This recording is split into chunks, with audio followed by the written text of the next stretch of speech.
Assalamualaikum warahmatullahi wabarakatuh. Acara diseminasi rencana tindak lanjut PKG PJOK tahun 2024. Kepada yang terhormat Kepala Sekolah SD Negeri Blimbing, Kecamatan Kutoarjo, Bapak Agus Haryanto SPD SD. Kepada yang terhormat rekan-rekan guru SD Negeri Blimbing, Kecamatan Kutoarjo yang berbahagia. Marilah kita panjatkan puji syukur kehadirat Allah Subhanahu wa Ta'ala yang telah melimpahkan rahmat-Nya kepada kita sehingga kita dapat berkumpul di ruang kelas ini dalam acara diseminasi rencana tindak lanjut PKG PJOK tahun 2024 tanpa ada suatu apapun. Salawat serta salam senantiasa kita curahkan kepada junjungan kita Nabi Agung Muhammad Sallallahu Alaihi Wasallam yang sangat kita nantikan syafaatnya di yaumul kiamat nanti. Perkenankanlah saya selaku pembawa acara menyampaikan susunan acara pada pagi hari ini. Acara yang pertama yaitu pembukaan. Acara kedua sambutan. Acara ketiga penyampaian materi oleh Ibu Mubina SPD. Acara keempat penutup. Memasuki acara yang pertama yaitu pembukaan. Marilah kita buka acara pada pagi hari ini dengan membaca basmalah bersama-sama. Bismillahirrahmanirrahim. Memasuki acara yang kedua yaitu sambutan. Kepada Bapak Kepala Sekolah SD Negeri Blimbing, Bapak Agus SPD SD, disilakan.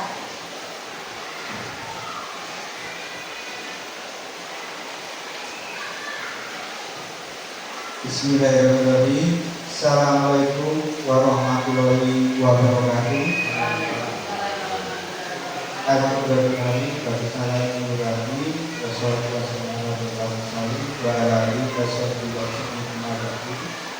yang saya hormati Bapak Ibu Guru SD Negeri, terutama Ibu Mubina SPD yang dalam hal ini akan menyampaikan tentang rencana tindak lanjut. Puji alhamdulillah bahwa pada siang hari ini kita hadir di ruang ini dalam keadaan sehat. Marilah syukur kita lanjutkan dengan kalimat kami bersama-sama. Alhamdulillahirobbilalamin. Salat salam kita berikan kepada junjungan kita Nabi Muhammad SAW beserta keluarga, sahabat dan umat-umatnya. Bapak Ibu yang saya hormati, hari ini dari Ibu Mubina SPD akan memberi paparan rencana tindak lanjut PKG PJOK 2024 ini dengan tema atau nama permainan tradisional Kupak Sogor model pembelajaran semi. Jadi harapan kami ada materi seperti ini nanti dapat dipraktekkan pada sekolah, kemudian hasilnya bisa meningkatkan mutu dari sekolah kita, terutama pendidikannya anak-anak. Jadi nanti hubungan sekali dengan profil pelajar Pancasila. Dan setelah selesai acara ini, harapan saya Bapak Ibu guru yang lain bisa langsung taruh atau tanya jawab mengenai model tindak lanjut rencana ini. Jadi nanti bersama-sama sekolah kita bisa lebih meningkat hasilnya baik akademik maupun non akademik. Demikian saja yang dapat saya sampaikan, mudah-mudahan bermanfaat, dan selanjutnya rencana tindak lanjut saya serahkan atau bisa ditindaklanjuti. Demikian manakala batul kakak kurang berkenan ya Bapak Ibu, mohon maaf dahulunya. Wabillahi taufiq wal hidayah. Assalamualaikum warahmatullahi wabarakatuh.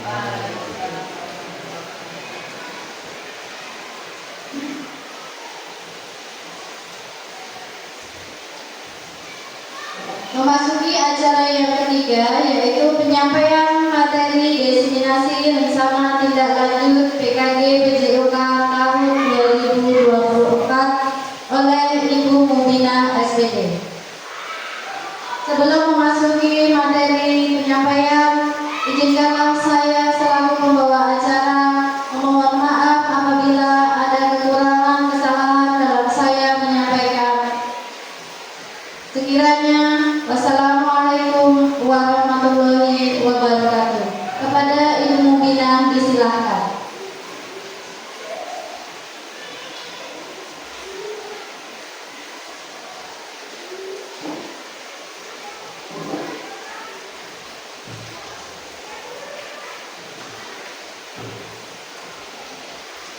Assalamualaikum warahmatullahi wabarakatuh. A'udzubillahi minasyaitonirrajim. Bismillahirrahmanirrahim. Alhamdulillahirabbil alamin wa bihi nasta'in ala umuri dunya waddin. Wassalatu wassalamu ala asrofil mursalin sayyidina wa maulana Muhammadin wa ala alihi wa ashabihi ajma'in. Qala rabbi shrah li sadri wa yassir li amri wahlul 'uqdatam min lisani yafqahu qawli. Kepada yang terhormat Bapak Agus Haryanto SPDSD selaku Kepala Sekolah SD Negeri Biding, Bapak Ibu guru serta karyawan SD Negeri Biding yang saya hormati, kepada seluruh hadirin yang saya banggakan. Marilah kita bersama-sama mengajarkan ucapan syukur pada Allah Subhanahu wa taala yang telah melimpahkan rahmat, nikmat, hidayah serta inayahnya kepada kita semua, sehingga pada kesempatan pagi hari ini kita dapat berkumpul di ruangan ini dengan tidak ada halangan suatu apapun. Marilah rasa syukur kita bersama-sama ikrarkan dengan membaca kalimat tahmid.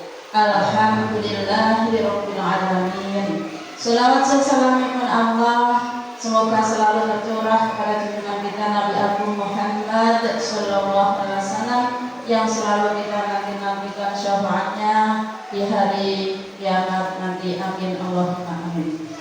Bapak Ibu yang saya hormati, izinkanlah kami untuk memaparkan sekilas, yaitu tentang pembelajaran berbasis proyek melalui rencana tindak lanjut yang dalam hal ini kita adalah PKG PJOK 2024 dengan tema yaitu PT Bakso. Nah, PT Bakso maksudnya adalah permainan tradisional gobak sodor dengan melalui pembelajaran SEM. Apa itu pembelajaran SEM? Yaitu pembelajaran tentang sport education model. Jadi Bapak Ibu, untuk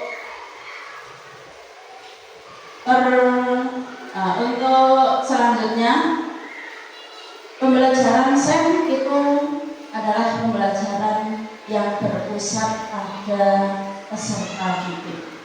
Jadi peserta didik semuanya harus aktif dalam pembelajaran PJOK tersebut. Nah, kita memilih tentang PT Bakso atau permainan tradisional gokak sodor, ya, ini ada maksudnya. Yang pertama maksudnya adalah mengikuti, ya, pada latar belakangnya adalah permainan tradisional ini memiliki nilai-nilai luhur yang sangat bermanfaat bagi tumbuh kembangnya peserta didik. Seiring perkembangan zaman, permainan tradisional sangat jarang sekali untuk dimainkan pada zaman sekarang. Ya, karena apa? Karena permainan tradisional ini intinya adalah kalah dengan yang namanya media internet. Bapak Ibu yang saya hormati, peserta didik zaman sekarang itu sudah memasuki yang namanya zaman atau generasi Z. Kalau misalnya dulu kita generasinya A, tapi kalau sekarang sudah mulai ke generasi Z yang setiap informasi itu secara cepat diperoleh melalui media internet. Kadang informasi itu juga tidak sesuai dengan nilai-nilai luhur tradisional Indonesia. Maka dari itu kami memilih permainan tradisional atau PT Bakso itu sebenarnya tujuannya adalah untuk melestarikan ataupun juga menghidupkan kembali tentang permainan tradisional yang selama ini hampir punah. Seperti contohnya permainan tradisional di samping gokak sodor, sekarang juga jarang dijumpai permainan misalnya jamuran. Juga permainan yang namanya, kalau anak-anak sini memberikan namanya jarasan, ataupun juga gapengan dan seterusnya. Itu semuanya sudah jarang sekali kita jumpai pada saat sekarang ini. Makanya kita hidupkan kembali, kita lestarikan kembali untuk permainan tradisional yang memiliki nilai-nilai luhur yang baik sekali bagi anak-anak Indonesia ini. Nah, apabila terus-menerus anak didik terpapar pada pembelajaran yang secara cepat atau informasi yang secara cepat pada media internet, dikhawatirkan nilai-nilai tradisi asing akan menghilang atau menghentikan nilai tradisional lokal yang luhur. Jadi nilai tradisional yang luhur, yang lokal ini akan hilang dan akan tergantikan oleh nilai tradisi asing. Makanya program pembelajaran ini bertujuan sekali lagi untuk melestarikan dan menghidupkan kembali permainan tradisional yang diadaptasikan dalam suatu aktivitas olahraga yang menyenangkan tentunya. Ya, bagaimana bisa menyenangkan? Yaitu kita bentuk dalam wadah atau dalam kompetisi bagi siswa-siswa dengan model SEM atau model Sport Educational Model. Apa itu Sport Educational Model? Adalah SEM, biasa disebut SEM, itu adalah peserta didik semuanya diberi peran serta. Seperti misalnya diberi peran anak didik sebagai supporter, diberi peran lagi sebagai wasit, diberikan peran sebagai pelatih ataupun sebagai manajer. Itulah pembelajaran model SEM ataupun Sport Educational Model. Karena di dalam PJUK itu terdapat beberapa pembelajaran yang baik. Yang pertama itu ada pembelajaran pengetahuan gerak. Yang kedua ada pembelajaran pengetahuan keterampilan ketiga itu adalah pembelajaran SEM ataupun pembelajaran yang berpusat pada peserta didik. Program ini memberikan ruang kepada siswa untuk menyuarakan pendapat. Bagaimana untuk menyuarakan pendapat ataupun yang biasa dinamakan dengan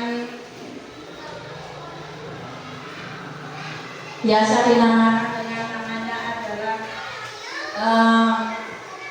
voice. Ya, kemudian memberikan pilihan.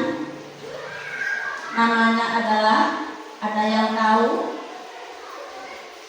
tidak tahu atau kurang tahu. Nah, ini memberikan pilihan bagi siswa dan dapat menentukan peran yang diambil dan kepemilikan dari peserta didik. Jadi intinya peserta didik itu diberikan semacam tanggung jawab melalui peran-peran dalam keolahragaan. Bermain tidak lagi menjadi aktivitas fisik yang menjadi tumbuh kembang anak, melainkan adalah merupakan gerak keseluruhan. Mana yang menjadi gerak keseluruhan adalah PJOK atau Penjas Prokes, merupakan bagian integral dari pendidikan secara keseluruhan yang memiliki peranan dalam membina pertumbuhan fisik, pengembangan psikis, serta keterampilan motor, juga pengetahuan dan penghayatan nilai-nilai pembentukan pola hidup yang sehat. Permainan tradisional dalam pembelajaran PJOK atau Penjas Prokes dapat membantu anak dalam bersosialisasi yang sangat diperlukan. Yang tadinya anak-anak itu tidak peduli dengan temannya, tidak kenal dengan temannya. Nah, melalui permainan tersebut, anak itu dapat membantu dalam bersosialisasi yang sangat diperlukan. Untuk apa? Untuk perkembangan gerak dan kebugaran anak. Untuk slide berikutnya yaitu tentang tujuan program.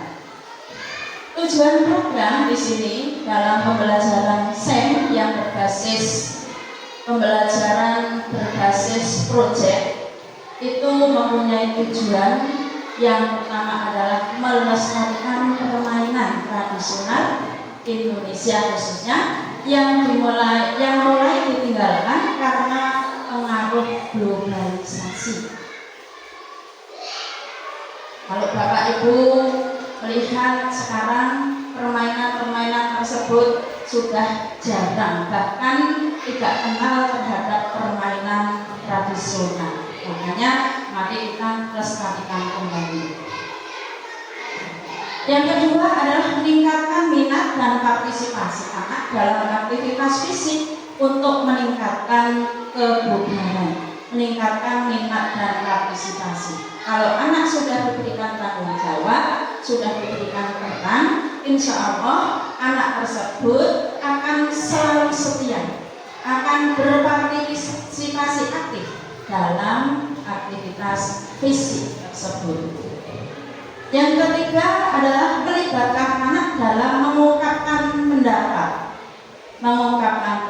dan menentukan pilihan terkait program yang akan dilaksanakan serta evaluasi kegiatan untuk meningkatkan tanggung jawab.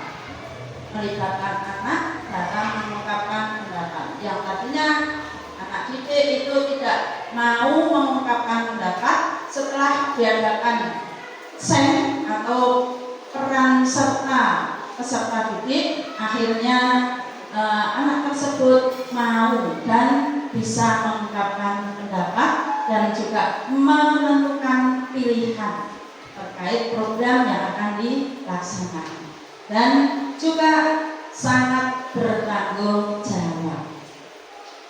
Tujuan berikut adalah mengintegrasikan dukungan dari rekan sejawat atau komunitas belajar sekolah dalam mensukseskan program yang akan dilaksanakan. Bapak Ibu yang saya hormati, dalam hal ini kami adalah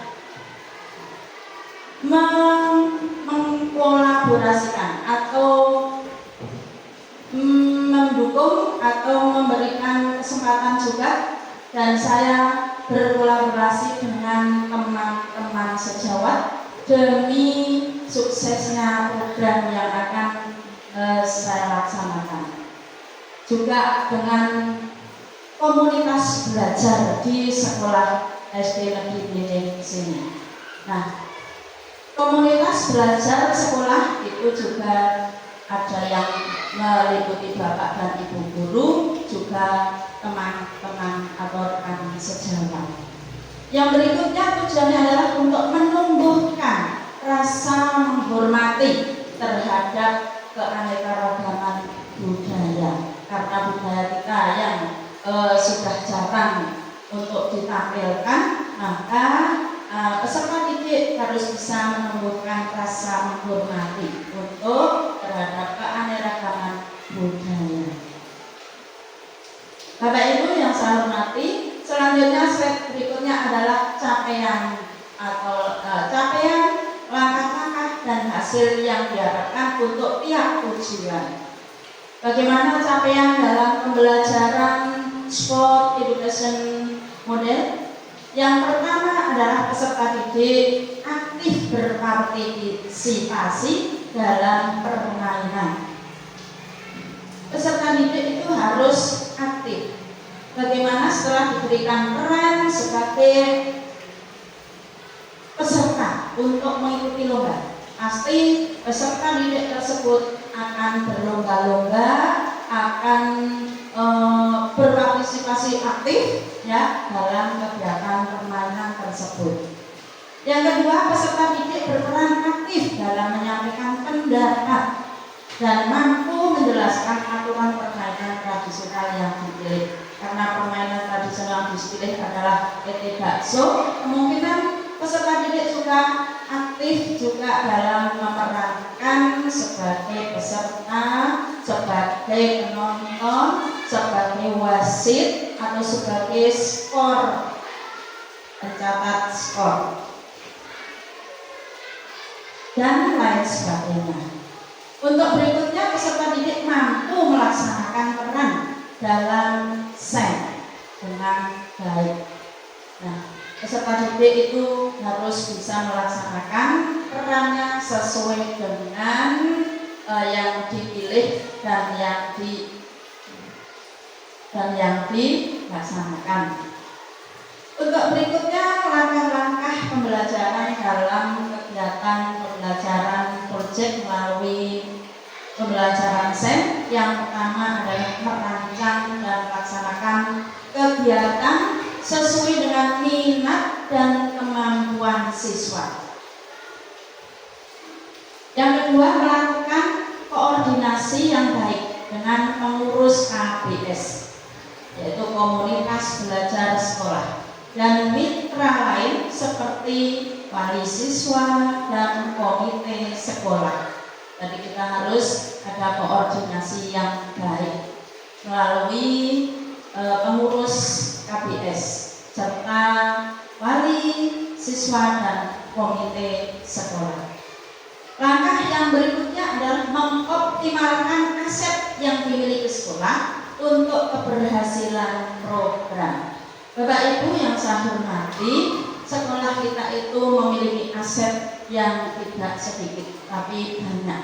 Di antaranya adalah ada aset yang namanya manusia, ada juga sosial, ada juga aset lingkungan sekolah, ada juga aset yang namanya finansial dan lain sebagainya. Nah, aset-aset tersebut harus dimanfaatkan seoptimal mungkin untuk mendukung peningkatan kemajuan sekolah kita. Slide berikutnya adalah peran dan lini masa.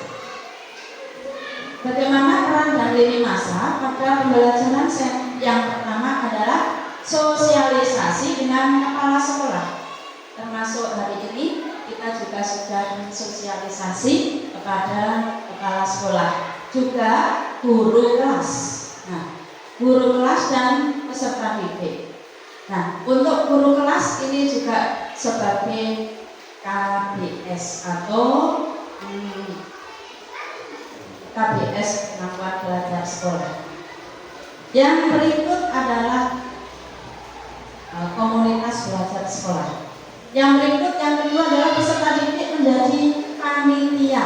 Nah, ini dia untuk pembelajaran SEM itu ditekankan bahwa semua kegiatan berpusat pada peserta didik.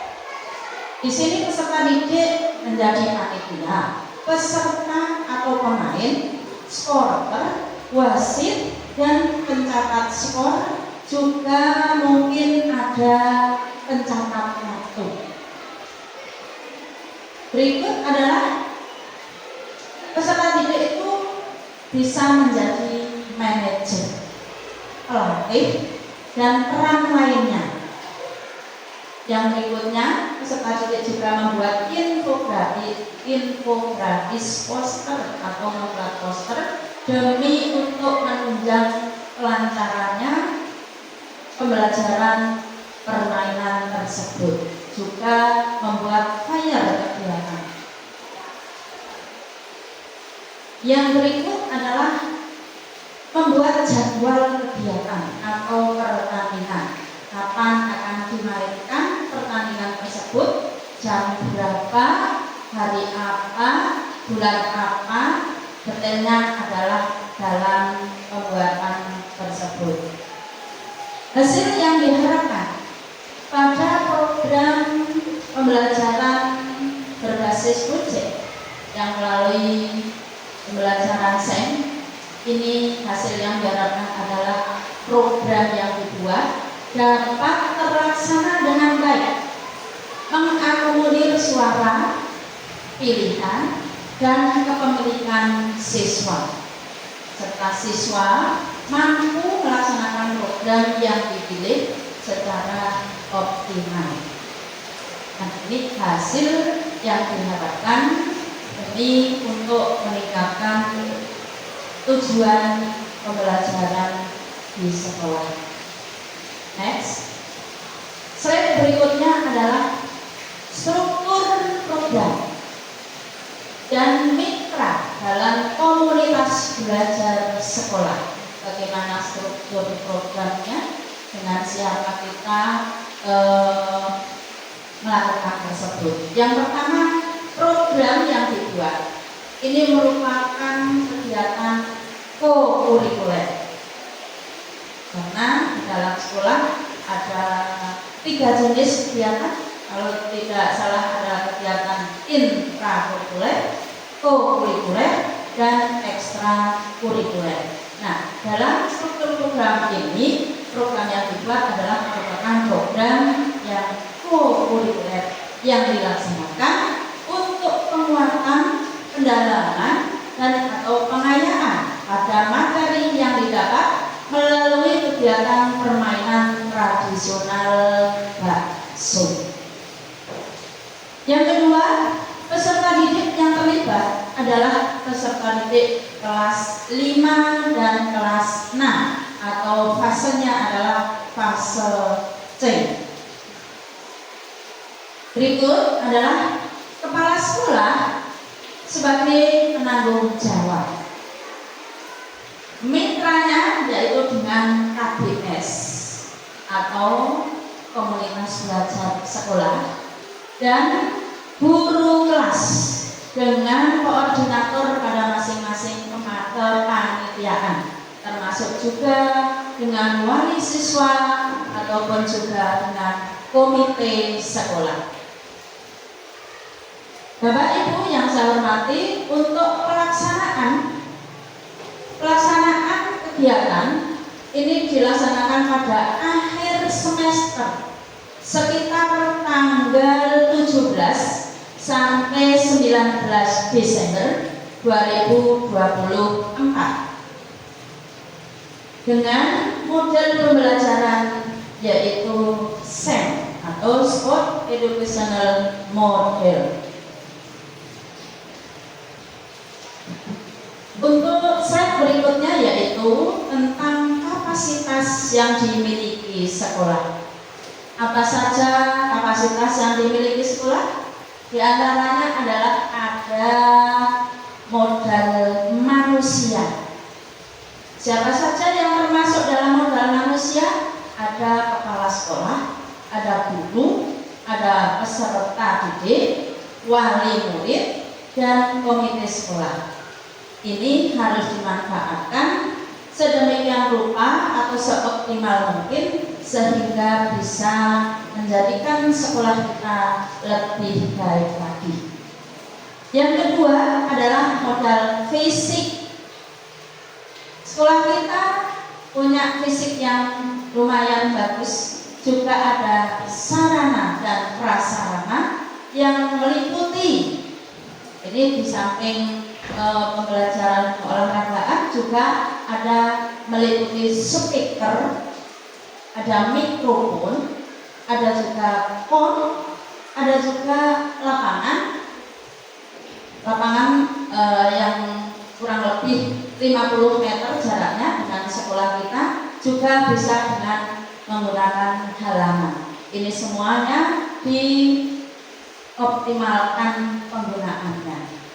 Selanjutnya adalah model finansial. Apa itu model finansial? Kaitannya dengan pembiayaan, yaitu di sekolah kita ada dana BOS. Dana BOS itu bisa digunakan untuk penyelenggaraan kegiatan dan pengadaan sarpras. Yang keempat yaitu kapasitas yang dimiliki adalah modal sosial. Kita akan berkolaborasi dengan dukungan dari seluruh warga sekolah dalam bergotong royong mensukseskan program sekolah. Ini untuk modal sosial. Jadi kita akan berkolaborasi. Dalam kolaborasi tersebut nanti ada pembelajaran ataupun ada masukan-masukan, baik itu bersifat membangun, mengkritik demi meningkatkan pembelajaran, ataupun masukan-masukan yang bersifat positif demi untuk mensukseskan program sekolah. Kapasitas selanjutnya adalah modal agama dan budaya. Di lingkungan sekolah kita memiliki budaya yang tinggi terkait permainan tradisional dan kesenian daerah. Dalam modal agama, anak-anak pun sudah mempunyai agama.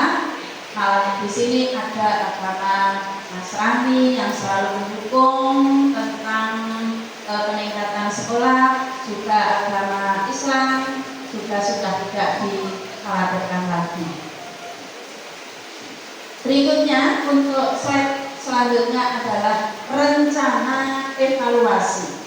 Bapak Ibu yang saya hormati, dalam rencana evaluasi ini pembelajaran SEM akan melaksanakan secara berkelanjutan, yaitu melalui yang pertama observasi dengan mengamati perilaku peserta didik selama proses kegiatan berlangsung. Yang kedua yaitu melalui angket, mengumpulkan data umpan balik dari peserta didik, dari guru ataupun dari wali murid yang mendukung tentang pembelajaran SEM tersebut. Jadi kita nanti akan mengumpulkan data, yaitu dari umpan balik dari peserta, guru, dan wali murid. Yang ketiga yaitu mendokumentasikan, yaitu mengumpulkan data berupa foto, berupa video, dan hasil karya peserta didik.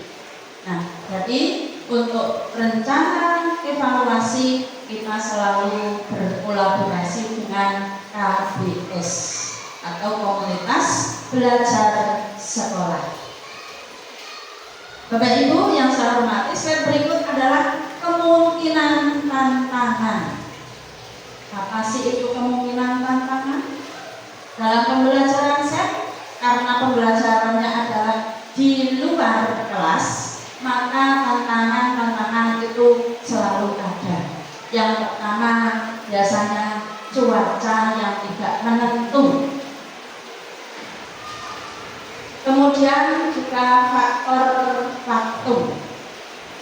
Faktor waktu dalam kegiatan penyelenggaraan. Kemudian juga faktor kebersamaan kegiatan. Nah, faktor cuaca yang tidak menentu biasanya kadang hujan seperti hari ini, hujan lebat di luar. Nah, maka dari itu solusinya bagaimana? Jika hujan, maka jadwal pelaksanaan kegiatan akan diundur minggu depannya. Misalnya minggu depannya kok hujan lagi, kita pilih kemungkinan hari ini hujan, besok mungkin tidak hujan. Itu adalah cuaca tentang hari-hari yang seperti ini, misalnya hujan. Nah, ada juga terik matahari, panas sekali.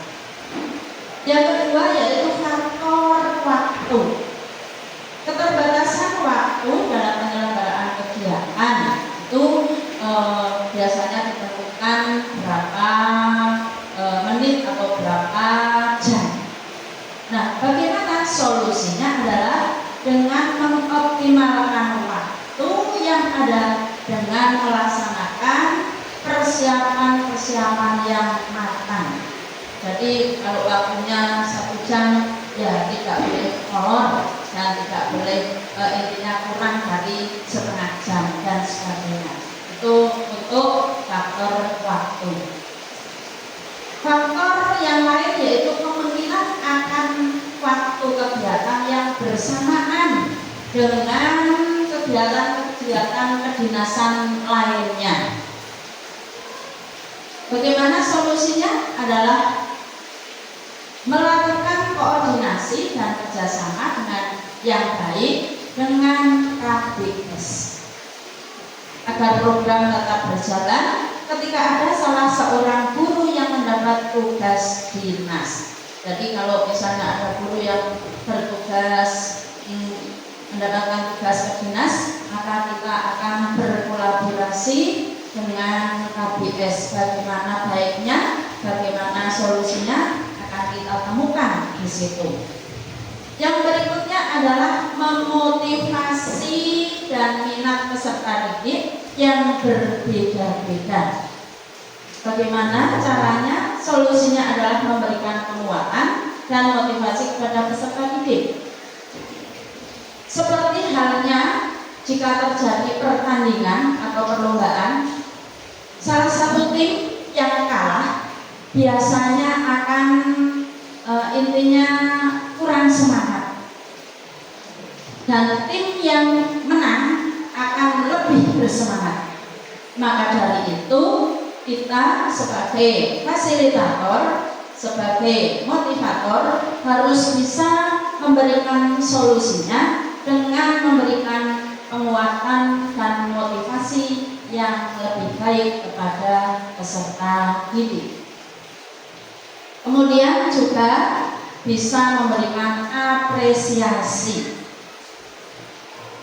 Apresiasi tersebut jika misalnya tim yang menang diberikan semacam penghargaan atau piagam ataupun juga piala.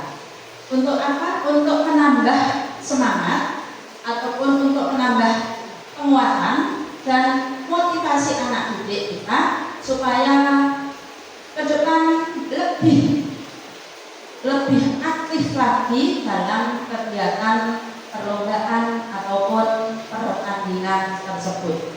baik itu pertandingan yang bersifat lokal maupun pertandingan yang bersifat di luar lokal. Bapak Ibu yang saya hormati, untuk mendukung kegiatan tersebut, kami selaku guru PJOK akan selalu berkolaborasi dengan KBS maupun dengan wali siswa ataupun juga dengan Bapak Kepala Sekolah dan komite sekolah demi lancarnya pembelajaran yang kami laksanakan ke depan besok. Jadi saya harus bisa berkolaborasi dan mohon untuk kolaborasi tersebut selalu memberikan motivasi, memberikan penguatan ataupun memberikan hal-hal yang positif demi kemajuan peserta didik di sekolah kita. Mungkin paparan tentang pembelajaran berbasis proyek melalui pembelajaran SEN hanya seperti itu saja, banyak kekurangan, banyak kesalahan, mungkin masih banyak sekali. Saya harap untuk kritikan maupun masukan demi terwujudnya tujuan pembelajaran tersebut. Bapak Ibu yang saya hormati, mungkin hanya itu saja pemaparan pembelajaran berbasis proyek melalui pembelajaran SEN. Dari saya mengucapkan terima kasih kepada Bapak Ibu yang sudah mensupport, sudah mendukung dan sudah bersama-sama kita menjadi KBS di sekolah kita ini. Saya mengucapkan sekali lagi terima kasih dan tak lupa berdoa semoga Bapak dan Ibu semuanya diberikan umur yang panjang, diberikan kesehatan, diberikan keselamatan dan bisa melanjutkan untuk kegiatan ke depan dengan sebaik-baiknya bersama-sama dengan guru PJOK. Demikian yang bisa saya sampaikan dari saya, Mubinah, SD Negeri Blimbing. Banyak kekurangan, mohon maaf yang setulus-tulusnya. Saya akhiri, wabillahi taufiq wal hidayah. Wassalamualaikum warahmatullahi wabarakatuh.